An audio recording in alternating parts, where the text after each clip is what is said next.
Hey y'all, Natalie here today, and I'm having another series with Sara Scraps, our 80/20 series where we try to use 80% embellishments, and I'm trying to work my way through this box of stash of super old stuff, and today we're going to try to use, right there, you see it, a rub-on. Look how old those are.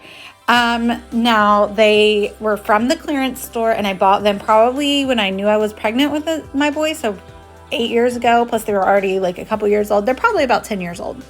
So I know it's risky to try to use a 10-year-old rub-on, but I'm gonna do it. And spoiler alert, it turns out really great. So I am going to use this Vicky Bouton stencil, and you can see where I was practicing in my art journal, and I sprayed through it, but I actually liked the way it looked using it as a stamp. And so I'm going to do it the stamping technique, and I'm trying to figure out how I want to make my page. And so I'm working in my youngest son's baby album. It's an 8.5 by 11, and those are some professional photos that we had taken.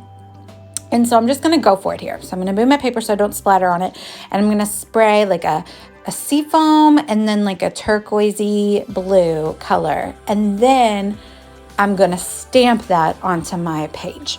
And I don't put any gesso on, and it is so pretty. So it's not super saturated. It only has that spray, and it doesn't have any additional water. So that's why I am able to use it without gesso. And also I knew I wasn't going to manipulate it. I wanted to just show the pattern as a stamp. So that's what I was thinking, and that's why I didn't use any gesso.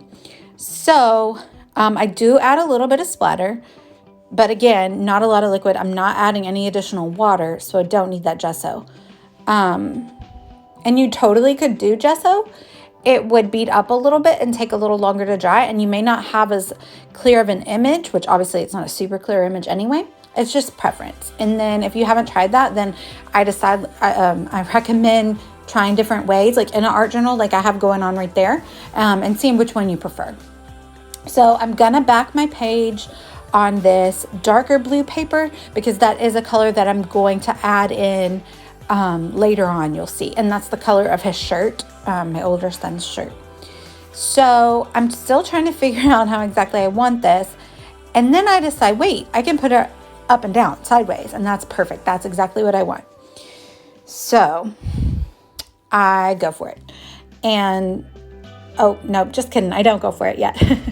I am building up the background, and I'm using, I showed you earlier, that basket was all the Studio Calico stuff that I have. They had like a warehouse sale a long time ago, and I got more stuff than I could probably ever use.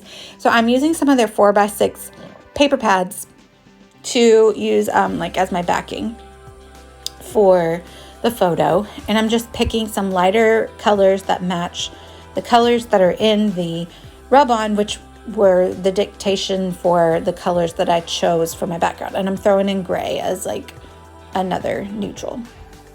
So there's the idea of how I'm going to set that up. And so I rough up all the edges because I do want it to stay off the page some. And I adhere it. And now we're going to go in and try rubbing on.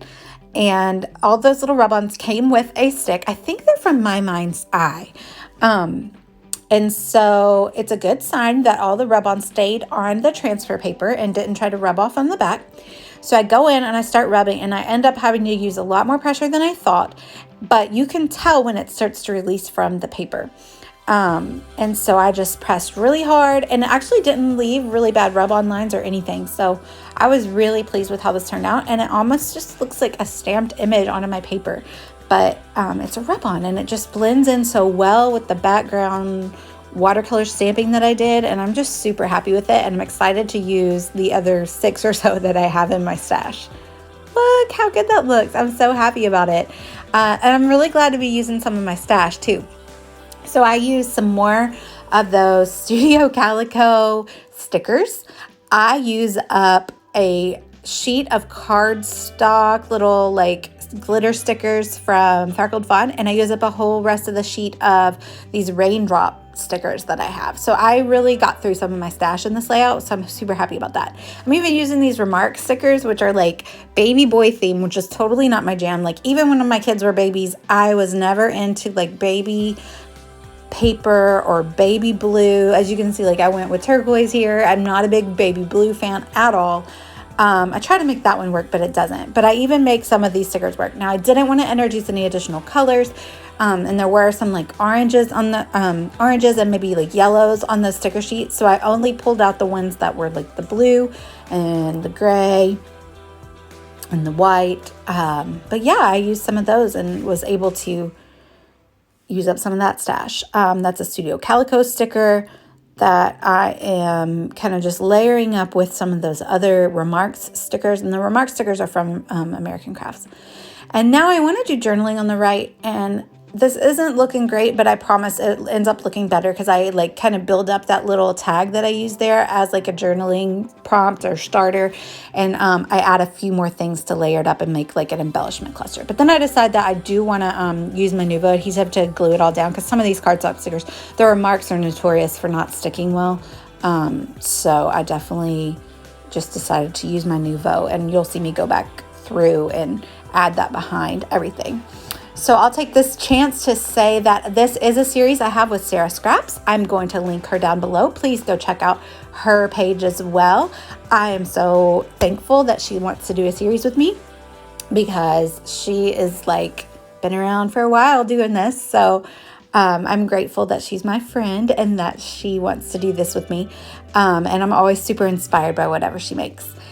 So now you can see where I'm going in with the darker blue, and those are some illustrated faith hearts that I have, but they match the blue background paper and the blue shirt that my older son is wearing. And so I'm just wanting to sprinkle those around, but also when I add in the raindrop little enamel dots later, there's some darker colors in there, so that helps kind of bring all that together. So I think we're finishing up here. I'm just going to go through and just stick on stickers and lots of enamel dots and have fun. I really had a lot of fun with this layout. I'm super happy with how it turned out. I like going back and scrapping my boys. I opened up their baby albums the other day and kind of looked at what I had done, and I'm making it a goal to kind of finish those up, you know, because one's about to be 8 and one's about to be 5. I mean, when are we ever supposed to be done with those, right? But I actually am kind of glad that I still have those to scrap, because I miss them being little, and look how precious they were. Oh my goodness. So anyway, thank you guys for watching. Make sure you go check out Sara's video as well. And if you haven't already, please subscribe to my channel. I'm getting up there. I'm excited about that. I just hit 400 subs. So just like to keep going. So thank you guys for watching. Y'all have a great day. Bye.